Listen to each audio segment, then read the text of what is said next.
ಸಚಿವ ಸಂಪುಟ ವಿಸ್ತರಣೆಗೆ ಮುಹೂರ್ತ ಕೂಡಿ ಬಂದಿದೆ. ರಾಜ್ಯ ಕಾಂಗ್ರೆಸ್ ಪಾಳೆಯದಲ್ಲಿ ಗರಿಗೆದ್ರಿದೆ ರಾಜಕೀಯ. ಕೊನೆಗೂ ಕೂಡ ಸಚಿವ ಸಂಪುಟ ವಿಸ್ತರಣೆಗೆ ಮುಹೂರ್ತ ಕೂಡಿ ಬಂದಿದೆ. ಕಾಂಗ್ರೆಸ್ ಪಾಳೆಯದಲ್ಲಿ ಈಗ ರಾಜಕೀಯ ಹೆಚ್ಚಾಗಿಯೇ ನಡೀತಾ ಇದೆ.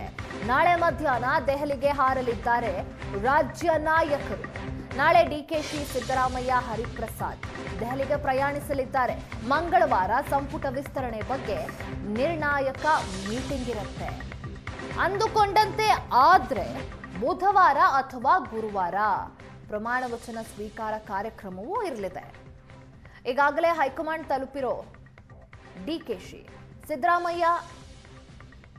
ಸಿದ್ದರಾಮಯ್ಯ ಹಾಗೆ ಡಿಕೆಶಿ ಇಬ್ಬರ ಪಟ್ಟಿ ಹೈಕಮಾಂಡ್ ತಲುಪಿದೆ. ರಾಹುಲ್ ಗಾಂಧಿ ಸಮ್ಮುಖದಲ್ಲಿ ಅಂತಿಮ ಪಟ್ಟಿಗೆ ಗ್ರೀನ್ ಸಿಗ್ನಲ್ ಅನ್ನ ನೀಡಲಾಗುತ್ತೆ. 20 ಸಚಿವ ಸ್ಥಾನ ಬಾಕಿ ಇದ್ದು ರೇಸ್ನಲ್ಲಿ 60ಕ್ಕೂ ಹೆಚ್ಚು ಆಕಾಂಕ್ಷಿಗಳಿದ್ದಾರೆ.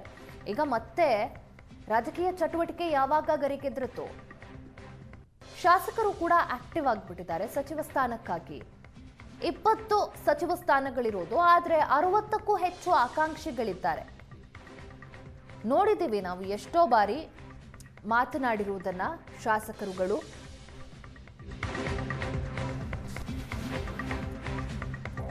ಈ ಬಾರಿ ನನಗೆ ಅವಕಾಶ ಕೊಡ್ತಾರೆ ಅನ್ನೋ ನಂಬಿಕೆ ಇದೆ. ಈಗ ಸಚಿವರಾದವರಿಗಿಂತ ನಾನೇ ಹಿರಿಯ. ಅಶೋಕ್ ಪಟ್ಟಣ್ ಹೇಳಿರುವಂಥದ್ದು. ನಾನು ಲಿಂಗಾಯತ ಜಾತಿಯಲ್ಲಿ ಹುಟ್ಟಿದ್ದೇನೆ, ಅದೇ ಸಮಸ್ಯೆ ಆಗಿತ್ತು. ಹೊಸ ಮೈತ್ರಿ ಮಂಡಲ ಬುಧವಾರ ರಚನೆ ಆಗಬಹುದು. 20ರಲ್ಲಿ 15 ಜನ ಹೊಸಬರಿಗೆ ಕೊಡ್ತಾರೆ ಅನ್ನೋ ವಿಶ್ವಾಸ ಇದೆ. ಕೊಟ್ರೆ ಸಚಿವನಾಗುತ್ತೇನೆ, ಇಲ್ಲ ಅಂದ್ರೆ ಏನ್ ಮಾಡೋಕ್ಕಾಗಲ್ಲ ಅನ್ನೋದಾಗಿ ಹೇಳಿಕೆಯನ್ನ ನೀಡಿದ್ದಾರೆ. 6 ಗಂಟೆ ಮೇಲೆ ಮೀಟಿಂಗ್ ಸೇರ್ತಾರೆ ಅಂತ ಒಂದು ಮೆಸೇಜ್ ಇದೆ.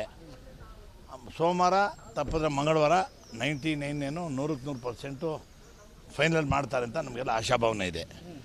ಮೋಸ್ಟ್ಲಿ ಹೊಸ ಮಂತ್ರಿಮಂಡಲ ಬುಧವಾರ ಆಗ್ಬೋದು ಅಂತ ನಮಗೆಲ್ಲ ಮಾಹಿತಿ ಇದೆ. ಹೊಸಬರಿಗೆ ಆದ್ಯತೆ ಕೊಡಲೇಬೇಕು ಅಂತ ಮೊದಲಿಂದ ನಾವು ಸ್ಟ್ರೈಕ್ ಮಾಡ್ತಾನೆ ಇದ್ದೀವಿ, ನಾವು ಪ್ರತಿಭಟನೆ ಮಾಡ್ತಾನೆ ಇದ್ದೀವಿ. ರಿಕ್ವೆಸ್ಟ್ ಮಾಡಿದ್ರೆ ದೆಹಲಿ ನಾಯಕರಿಗೆ, ಕರ್ನಾಟಕದ ಎಲ್ಲ ಕಾಂಗ್ರೆಸ್ ಮುಖಂಡರಿಗೆ ಹೇಳಿದ್ದೀವಿ, ಕೊಟ್ಟವ್ರಿಗೆ ಕೊಡಬೇಡಿ, ಎಲ್ಲರಿಗೂ MLAಗೂ ಅವಕಾಶ ಕೊಡಿ ಅಂತ. ನನ್ನ ಪ್ರಕಾರ ಇನ್ನೂ 20 ಇದೆ. 20ರೊಳಗೆ 15 ಜನಕ್ಕೆ ಹೊಸಬ್ರು ಕೊಡ್ಬೋದು ಅಂತ ನಾವು ಎಕ್ಸ್ಪೆಕ್ಟ್ ಮಾಡ್ತಾಯಿದ್ದೀವಿ. ನನಗೆ ಸಚಿವ ಸಿಗುತ್ತೆ ಅಂತ ನಾನು ಭಾಳ ಆಸೆ ಪಟ್ಕೊಂಡಿದ್ದೀನಮ್ಮ. ನಾನು ಭಾಳ ಸೀನಿಯರ್ ಇದ್ದೀನಿ. ಇವಾಗ ಯಾರ್ಯಾರು ಮಂತ್ರಿಗಳಾಗಿದ್ದಾರೆ ಅವರೆಲ್ಲರಿಗಿಂತ ಸೀನಿಯರು. ದೇವರಾಜ ಕಾರ್ಯದರ್ಶಿಗೆ ನಮ್ಮ ರಮೇಶ್ ಕುಮಾರ್, ರಘುಪತಿ, ಚಂದ್ರೇಗೌಡ ಪ್ರೆಸಿಡೆಂಟ್ ಇದ್ದಾಗ ನಾವೆಲ್ಲ ಪ್ರಧಾನ ಕಾರ್ಯದರ್ಶಿಯಾಗಿ ಕೆಲಸ ಮಾಡಿದ್ದೀವಿ. ವಿದ್ಯಾರ್ಥಿ ಈ ದಿಶೆಯೊಳಗೆ ಕೆಲಸ ಮಾಡಿದ್ದೀವಿ. ಹಾಗಾಗಿ ನನಗೊಂದೇ ಒಂದು ಪ್ರಾಬ್ಲಮ್ ಆಗಿದೆ, ಜಾತಿ ರಾಜಕೀಯ ಬಂದು ನನಗೆ ಪ್ರಾಬ್ಲಮ್ ಆಗ್ತಾಯಿದೆ. ಜಾತಿ ರಾಜಕೀಯ ಒಳಗೆ ಅಂದರೆ ನಾನು ಏನೋ ಅಪ್ಪಿ ಏನೋ ನಾನು ಲಿಂಗಾಯತರಾಗಿ ಹುಟ್ಟಿದ್ದೀನಪ್ಪ. ಲಿಂಗಾಯತರಾಗಿ ಹುಟ್ಟಿದ್ರೆ ಲಿಂಗಾಯತರು ಅಂತ ಹೇಳಿ ಬೇಡನಲ್ಲ. ಅದ್ರಾಗ ಉಪಜಾತಿ ಸಾದರು ಬರಬೇಕು, ಪಣಜಿಗರು ಬರಬೇಕು, ಪಂಚಿಮ ಸಾಲಿ ಬರಬೇಕು, ಅವ್ರು ಬರ್ಬೇಕು. ಎಲ್ಲ ಜಾತಿ ಕೊಡೋಕ್ಕಾಗುತ್ತೆ. ಇವರು ಜಾತಿ ನೋಡಿ ಕೊಡಲಿ ಬೇಡನಲ್ಲ, ಅವ್ರು ಬೇಕು ಅಂತ. ಉಪಜಾತಿ ನೋಡೋಕೆ ಹೋಗಬೇಡಿ. ಉಪಜಾತಿ ನೋಡಿ ಯಾರು ಓಟ್ ಹಾಕಲ್ಲ. ಆದ್ದರಿಂದ ಪಕ್ಷದ ನಿಷ್ಠೆ, ಎಷ್ಟು ದಿನದ ಕೆಲಸ ಮಾಡ್ತಾರೆ, ಎಷ್ಟು ದಿನದಿಂದ ನಿಷ್ಠೆ ಆಗಿದ್ದಾರೆ, ಕಾಂಗ್ರೆಸ್ ಪಕ್ಷಕ್ಕೆ ಎಷ್ಟು ದಿನದ ನಿಷ್ಠೆ ಇದ್ದಾರೆ ನೋಡಿಕೊಂಡು, ಅವ್ರ ಸೀನಿಯಾರಿಟಿ ನೋಡ್ಕೊಂಡು ಮಂತ್ರಿಮಂಡಲ ಕೊಡ್ಬೇಕು ಅಂತ ನಾನು ಅವತ್ತಿಂದ ಹೇಳ್ತಾ ಇದ್ದೆ. ಒಂದೆರಡು ದಿನದಲ್ಲಿ ಸಚಿವ ಸಂಪುಟ ವಿಸ್ತರಣೆ ಆಗಬಹುದು. ವಿಜಯಪುರದಲ್ಲಿ ಕೈಗಾರಿಕಾ ಸಚಿವ MB ಪಾಟೀಲ್ ಹೇಳಿಕೆಯನ್ನ ನೀಡಿದ್ದಾರೆ. ನಮ್ಮ ಜಿಲ್ಲೆಗೆ ಇನ್ನೊಂದು ಸ್ಥಾನ ಬೇಡಿಕೆ ಇದೆ ಅನ್ನೋದಾಗಿ ಇದೇ ಸಂದರ್ಭದಲ್ಲಿ MB ಪಾಟೀಲ್ ಹೇಳಿರುವಂಥದ್ದು.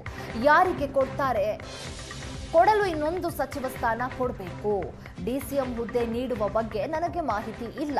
ಪಕ್ಷ ನಿರ್ಧಾರ ಮಾಡಿದ್ರೆ ಆಗುತ್ತೆ, ಪಕ್ಷ ನಿರ್ಧಾರ ಮಾಡಬೇಕಲ್ಲ ಅನ್ನೋದಾಗಿ MB ಪಾಟೀಲ್ ಹೇಳಿಕೆಯನ್ನ ನೀಡಿದ್ದಾರೆ. ಸಂಪುಟ ವಿಸ್ತರಣೆ ಆಗ್ತದೆ ಈಗ 2-3 ದಿವಸದಲ್ಲಿ.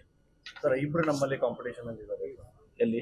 ಬಿಜಾಪುರ ಜಿಲ್ಲೆಯಿಂದ. ನನಗೆ ಗೊತ್ತಿಲ್ಲಪ್ಪ. ನಾನು ಒಂದೇ ಹೇಳ್ತೀನಿ, ನನಗೆ ಯಾರು ಕಾಂಪಿಟೇಷನ್ ಆಗಿದಾರ ಬಿಟ್ಟಾರ ನನಗೆ ಗೊತ್ತಿಲ್ಲ. ವಿಜಯಪುರ ಜಿಲ್ಲೆಗೆ ಇನ್ನೊಂದು ಮಂತ್ರಿ ಸ್ಥಾನ ಕೊಡಬೇಕು ಅಂತ ಹೇಳಿ ನಾನು ಒತ್ತಾಯ ಮಾಡಿದ್ದೀನಿ. ನಿಮ್ಗೆ ಏನಾದ್ರು ಸಂಪರ್ಕ? ನನಗೆ ಯಾರಿಗೂ ಕೂಡ ನಾನು ಯಾರು ಹಸ್ತಕ್ಷೇಪ ಮಾಡ್ತಾ ಇಲ್ಲ.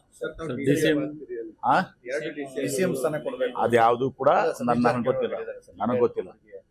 ಚುನಾವಣೆ ಗಮನ ಇಟ್ಕೊಂಡು ಕೊಟ್ರೆ ಒಳ್ಳೇದಾಗುತ್ತೆ. ನನಗೆ ಗೊತ್ತಿಲ್ಲ. ಅವತ್ತೊಂದು ದಿವಸ ಹಿಂದೆ ಪ್ರಸ್ತಾವನೆಗಳು ಅದು ಇತ್ತು, ಚರ್ಚೆಗಳಾಗಿದ್ದು. ಅದು ಹಿಂದೆ ಅವಾಗ ಆಗಿಲ್ಲ. ಈಗ ಅದು ಏನು ಪಕ್ಷ ಯಾವಾಗ ನಿರ್ಧಾರ ಮಾಡಿದ್ರೆ ಆಗ್ತದೆ. ಪಕ್ಷ ಅವತ್ತೊಂದು ನಿರ್ಧಾರ ಮಾಡ್ಬೇಕಲ್ಲ.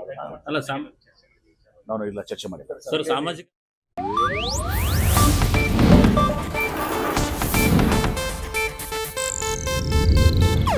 ಇದು ಏಷ್ಯಾನೆಟ್ ನ್ಯೂಸ್ ನೆಟ್ವರ್ಕ್ ಪ್ರಸ್ತುತಿ.